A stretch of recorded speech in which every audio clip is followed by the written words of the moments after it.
story this week is the latest that's unfolding in Bangladesh.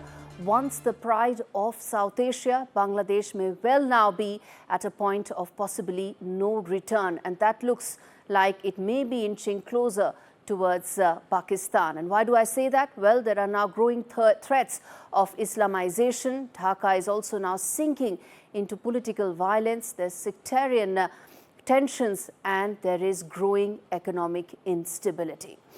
It seems former Prime Minister Sheikh Hasina's ouster in August was a sign of things to in fact unravel. And since then, minority religious organizations like ISKCON have been labeled fundamentalists and subject to facile investigations. The Ahmadiyas are also not being spared, from the country's courts to its bureaucracy and even the police and army. All walks of government machinery are now seeing more and more extreme or even Islamist elements now coming in. What started as a student protest is now dismantling Bangladesh. That's what's happening. Its democracy is pretty much crumbling. And Sheikh Hasina has finally spoken out in the face of rising authoritarianism. Sheikh Hasina condemned the arrest of the Hindu priest, Chinmay Krishnadas Brahmachari, calling it part of a broader pattern of anarchic activities and attacks on religious minorities. The priest's arrest has also struck a nerve with the international community, the latest one being British Conservative MP Bob Blackman. He has raised this issue of violence against Hindus in Bangladesh in the UK Parliament on Wednesday. We have a responsibility because we enable Bangladesh to be free and independent. Now, whatever the change of government has been in Bangladesh, it cannot be acceptable that religious minorities are persecuted in this way.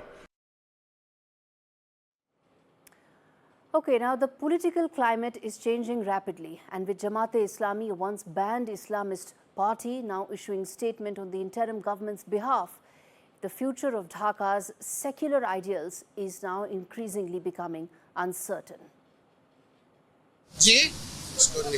আমরা শুধু ISKCON না, আমরা বলেছি জাতীয় স্বার্থের বিরুদ্ধে যারাই যাবে তাদের ব্যাপারে পদক্ষেপ নিতে হবে।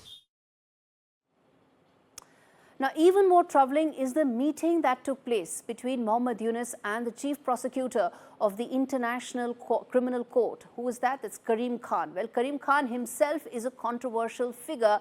In fact, he has some very checkered past. A female lawyer working for Khan was allegedly subjected to sexual advances by him.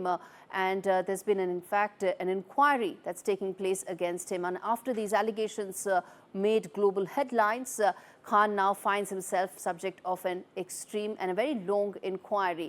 Now, there's more, in fact. Khan met Yunus at the very same Jamuna State Guest House on Wednesday as Jamaat's senior leadership did on Thursday as well.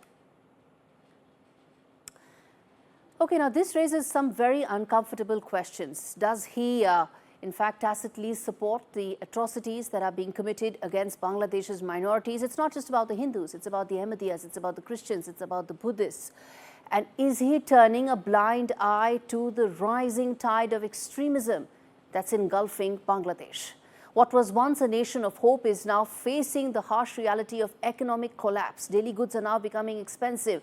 Governments now not being able to ensure law and order. And that impacts the economy, that impacts its future, which is pretty much hanging by a thread with no prospect of an electoral timeline being offered to its citizens.